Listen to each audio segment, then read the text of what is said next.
അല്ല നമ്മളെ ആമസോണിലും ഫ്ലിപ്കാർട്ടിലൊക്കെ സാധനങ്ങൾ എടുക്കുമ്പോൾ വിലക്കുറവാണ് ഓടി കയറി എടുക്കും. അപ്പോൾ അതിൽ തന്നെ ഒറിജിനലും ഉണ്ടാവും ഡ്യൂപ്ലിക്കേറ്റും ഉണ്ടാവും. അപ്പോൾ കമ്പനിയുടെ അപ്പോൾ ഈ ഒറിജിനലും ഡ്യൂപ്ലിക്കേറ്റും തിരിച്ചറിയാനൊരു മാർഗ്ഗമുണ്ട്. ഞാനിപ്പോൾ 1-2 സാധനങ്ങൾ ഇവിടെ എടുത്തിട്ടുണ്ട് കാർട്ടിൽ. അതിപ്പോൾ കാണിച്ചു തരാട്ടാ. ഇതിൽ ഒരെണ്ണത്തിന് 186 രൂപയും മറ്റേതിന് 359 രൂപയാണ്. രണ്ടും 250 ml ആണ്. അപ്പോൾ ഇതിൻ്റെ താഴെയായിട്ട് ഇവിടെ മാനുഫാക്ചറിങ് ഇൻഫോ എന്ന് പറഞ്ഞിട്ടുണ്ടാകും. അവിടെ ക്ലിക്ക് ചെയ്യുമ്പോൾ അവിടുത്തെ ആ കമ്പനിയുടെ ഡീറ്റെയിൽസ് മൊത്തം കൊടുത്തിട്ടുണ്ടാകും. അവരുടെ അഡ്രസ്സൊക്കെ ഉണ്ടാവും. ഹരിയാനയിലാണ്. അതുപോലെ തന്നെ പിൻകോഡ് എല്ലാം അവിടെ കൊടുത്തിട്ടുണ്ടാവും. അപ്പോൾ ഇത് കമ്പനി സാധനങ്ങൾ ഒറിജിനൽ സാധനങ്ങൾക്ക് അങ്ങനെ ഉണ്ടാവും. ഇനി മറ്റേതിൽ നമുക്ക് നോക്കാം കേട്ടോ.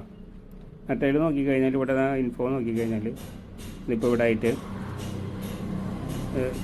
മാനുഫാക്ചറിങ് ഇൻഫോ ഉണ്ടാവും. ഇവിടെ ഒന്നുമില്ല. ആ കമ്പനിയുടെ പേര് മാത്രം കൊടുത്തിട്ടുണ്ട്. വേറെ യാതൊരു ഡീറ്റെയിൽസും കൊടുത്തിട്ടില്ല. ഇനി വേറെ ഒരെണ്ണം നോക്കാം നമുക്ക്. ഇതിപ്പോൾ CR7 പെർഫ്യൂമാണ്. ഇതിൻ്റെ ഒരെണ്ണത്തിന് 2520 രൂപയും മറ്റേതാണെങ്കിൽ 908 രൂപ. അപ്പോൾ നമുക്ക് ഇത് ഒരെണ്ണത്തിൻ്റെ നോക്കാം. ഇപ്പോൾ 2500 രൂപേൻ്റെ നമുക്കിതിൻ്റെ ഇൻഫോ നോക്കിക്കഴിഞ്ഞാൽ താഴെ ഇവിടെ ഇൻഫോ നോക്കി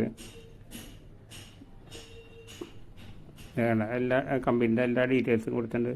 സ്പെയിനാണ്. ബാക്കി എല്ലാ സ്ഥലവും ഇതിൻ്റെ അത് കറക്റ്റായിട്ട് എഴുതിയിട്ടുണ്ട്. അവരുടെ ഫുൾ അഡ്രസ്സും അതിൻ്റെ അത് എഴുതി വെച്ചിട്ടുണ്ട്. അപ്പോൾ ഇനി നമുക്ക് മറ്റേത് നോക്കാം.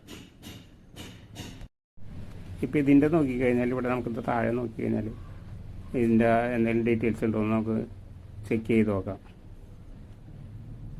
ഇപ്പോൾ വേണ്ട ഇത് നോക്കി SS കൺസ്യൂമർ കെയർ എന്ന് പറഞ്ഞ് മാത്രമേ വേറൊരു ഡീറ്റെയിൽസും കൊടുത്തിട്ടില്ല. അതുപോലെ തന്നെ ഇന്ത്യയാണ് എഴുതിയുണ്ട്. ഇത് അപ്പോൾ എല്ലാ സാധനത്തിനും ഇതേപോലെ ചെക്ക് ചെയ്തിട്ട് മേടിക്കാമെന്ന് നോക്കാം. നമുക്ക് പിന്നെ ഡ്യൂപ്ലിക്കേറ്റ് മേടിക്കണമെന്നുണ്ടെങ്കിൽ നമുക്ക് മേടിക്കാം. പക്ഷേ അല്ലാത്ത ഒറിജിനൽ വേണമെന്നുണ്ടെങ്കിൽ ഇതേപോലെ ചെക്ക് ചെയ്താൽ മതി കേട്ടോ.